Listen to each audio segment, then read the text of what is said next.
It to the House. I call the Honourable Member Andrew Little. Thank you, Mr Speaker, and it's a great pleasure to take a call on the holidays for recognition of Waitangi and Anzac Day Amendment Bill. And I want to begin by acknowledging the fine work of my colleague Dr David Clark in shepherding through this very important piece of legislation that is about recognising and genuinely and truly having an opportunity to celebrate these very important days. I acknowledge the comments of the member opposite, Mike Sabin, who apparently is to join us, or may already have joined us, on the Transport and Industrial Relations Select Committee, a very important Select Committee, I might add, with a hard-working chair who has a record for running the shortest Select Committee meeting that I've ever known of.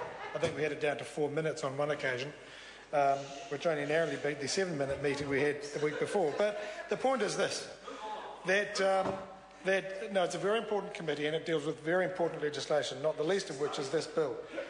And the important thing is this: Mr Sabin made the point, and he drew upon the treacherous work that the soldiers of the Anzac Corps undertook when they were sent off to the Dardanelles, left these shores not really knowing where they were going or why they were going there, many conscripted.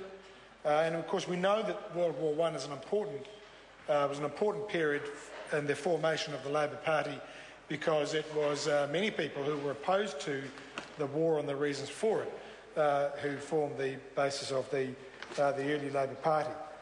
But those men, and they were largely men, who were sent to their deaths in that tragic farrago of a military event, did so not because they were fighting for extra work days, not because they were fighting to generate more profit for their employer.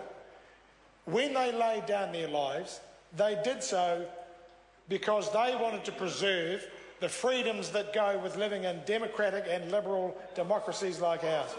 And they fought for a cause that was about life and humanity and themselves as part of communities and families. That's what they were fighting for, as they did in World War II, as they have just about in every other war since. It is ultimately about humanity.